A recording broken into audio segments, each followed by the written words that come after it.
Patuloy na isinusulong ni Senator Bam Aquino ang resolusyon para sa SB 19. Ano nga ba ito? Senator Bam Aquino naghain ng resolusyon para parangalan ng SB 19 matapos ang makasaysayang pagtatanghal sa Lollapalooza. Isang makasaysayang pagkilala ang isinulong ngayon sa Senado para sa P-pop sensation na SB 19.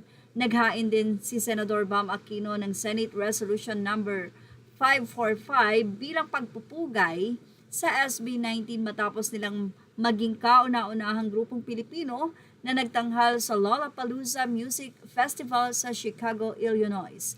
Isa sa pinakamalaki at pinakaprestihiyosong music festival sa buong mundo.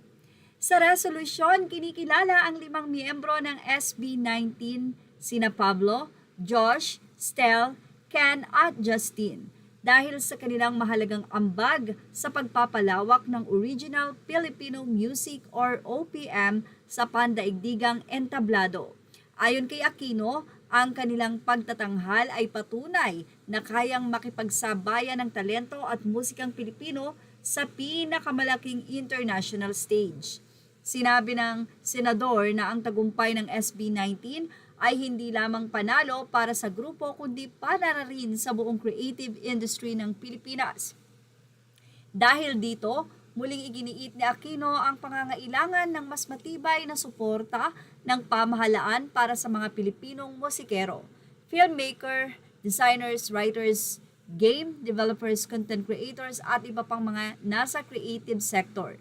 Isa rin sa kanyang isinusulong ang pagtatatag ng isang ahensyang tututok sa pagpapaunlad ng creative industries ng bansa na maihahalin tulad sa Korea Creative Content Agency or KOCA ng South Korea.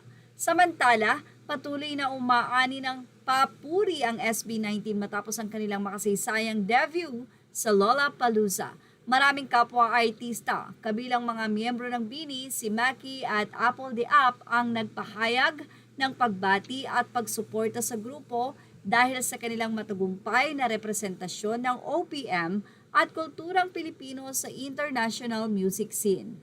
Sa kasalukuyan, ang Senate Resolution number 545 ay inihain na at nakatakdang dumaan sa karaniwang proseso ng Senado bago ito mapagbotohan at tuluyang maaprubahan.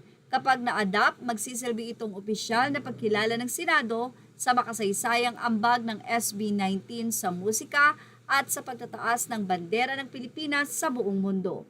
At para sa marami, ang tagumpay ng SB 19 ay hindi lamang tagumpay ng isang P-pop group, kundi tagumpay rin ng talento, sipag at pangarap ng bawat Pilipinong nagnanais na makilala sa pandaigdigang entablado. At iyan ang ating Showbiz Snap update. Images are all credit to the rightful owners. Thank you for watching. Please like, share, and subscribe.